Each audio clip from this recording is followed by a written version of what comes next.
اللہ کے محبوب علیہ السلام سے پوچھا گیا کہ سب سے اچھا ایمان کس کا ہے؟ فرمایا سب سے اچھا اور کامل ایمان اس کا ہے جس کے اخلاق اچھے ہیں، جو بات اچھی کرتا ہے، جو لوگوں کے برائیوں کی ٹو میں نہیں رہتا، جو لوگوں کو اذیت نہیں پہنچاتا، جس کی طبع میں حیا ہے، جس کی طبیعت میں وفا ہے، جس کے انداز کے اندر محبت ہے، مروت ہے، بھائی چارہ ہے، حسن سلوک ہے، رواداری ہے۔ ان چیزوں سے مل کے اخلاق بنتا ہے، اچھی عادتوں سے اخلاق بنتا ہے، رویوں سے اخلاق بنتا ہے، لوگوں کے بارے میں اچھا سوچنے سے اخلاق بنتا ہے۔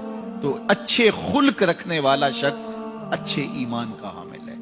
بہتر ایمان اس کا ہے جس کے خلق اچھے ہیں، جس کا کردار اچھا ہے، اور جس کا کردار اچھا نہیں ہے تو سنیے اللہ کے محبوب نے ارشاد فرمایا، فحش مزاجی اور فحش گوئی، بےہودہ بولنا اور بےہودہ طرز زندگی اختیار کرنا، فرمایا یہ دونوں چیزیں اسلام سے نہیں ہیں، ان کا اسلام سے کوئی تعلق نہیں ہے۔ اسلام تو لطیف دین ہے، اسلام تو خوبصورت دین ہے، اسلام تو دین محبت ہے۔ فرمایا تم میں سے سب سے اچھا اسلام اس کا ہے جس کے خلق اچھے ہیں۔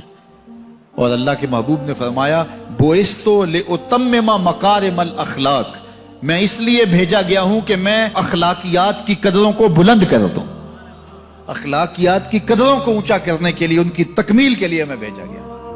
اور اللہ کے محبوب کے اخلاق ایسے ہیں کہ خود میرا رب کہتا ہے انک لعلی خلق عظیم، محبوب تیرے خلق عظیم ہے۔ تو جس کے خلق کو میرے رب نے بھی عظیم کہا، وہ خلق کتنے عظیم ہوں گے۔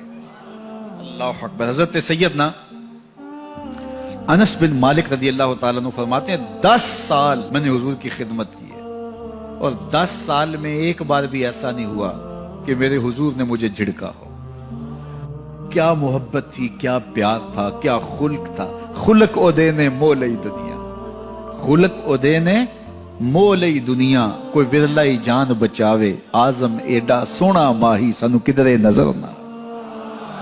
کچھ ان کے خلق نے، کچھ ان کے کردار نے کر لی، مسخر ساری دنیا شہ ابرار نے۔ تو اچھے اخلاق کا حامل جب بندہ ہوگا، اس کا ایمان کامل ہوگا اور اس کا ایمان اچھا ہوگا۔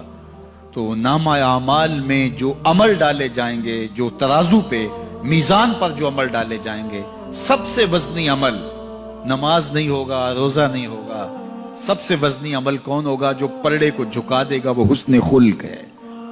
تو لوگوں سے اخلاق اچھے رکھیں، لوگوں سے رویے خوبصورت رکھیں، بات کرنے میں سلیقہ سیکھیں، گفتگو کا طریقہ سیکھیں، لوگوں کے معاملات کے اندر، نجی زندگی کے اندر جھانکنے کی کوشش نہ کیجیے، اور لوگوں کے بارے میں حسن ظن رکھیے، ان کی بہتری کا سوچیے، اور ان کے لیے خیر کے ماحول کو فراہم کیجیے، ان کے لیے آسانیاں پیدا کیجیے، اور ان کو جو ہے وہ آپ اچھائی کی طرف بلائیے۔ میرے بزرگ فرمایا کرتے تھے جس سے دوستی ہو تو اس کا بھلا سوچنا چاہیے، اور کسی کا بھلا سوچنا یہ ہے کہ اس کی دنیا بھی اچھی ہو اور بالخصوص اس کی آخرت اچھی ہو جائے، تو اس کو دین کی طرف لایا جائے، اس کو اچھائی کی طرف لایا جائے تاکہ اس کی آخرت برباد نہ ہو۔ یہ کسی کا بھلا سوچنا ہے۔ تو اچھے اخلاق کا حامل شخص ہی ایک اچھا مسلمان ہوتا ہے۔ صوم و صلات سے کوئی شخص نہیں پہچانا چاہتا، یہ تو اس کا ذاتی معاملہ ہے۔ کسی شخص کی پہچان اس کے اخلاق سے ہے۔ نکاح کرنے کے حوالے سے بھی اللہ کے محبوب نے ہمیں جو رہنما اصول دیا، فرمایا جس کے اخلاق اور جس کا دین تمہیں پسند آ جائے، اس سے اپنی بیٹی کا نکاح کرو۔ تو وہاں دولت دیکھنے کی تلقین نہیں کی گئی۔ اگر یہ قدریں ہوں گی ہماری، ایک دوسرے سے جڑنے کی، ایک دوسرے سے قریب ہونے کی، رشتہ داریاں کرنے کی، تو پھر اچھا معاشرہ تشکیل پائے گا۔ اور جب ہماری جو ہے وہ ترجیحات اس سے ہٹ کر کے ہوں گی تو پھر اچھا معاشرہ تشخیص نہیں پائے گا۔ آج اس سے تعلق جوڑا جاتا ہے جس کے پاس دولت کی کثرت ہو یا کوئی صاحب اقتدار ہو، تو لوگ اس سے تعلق رکھتے ہیں، چاہے اس کے اخلاق کتنے ہی برے کیوں نہ ہوں، اس کے رویے کتنے ہی تلخ کیوں نہ ہوں۔ جو اچھے خلق کا حامل ہے، اس کی قربت اختیار کرو، تمہیں زندگی اور آخرت کا نور نصیب ہوگا۔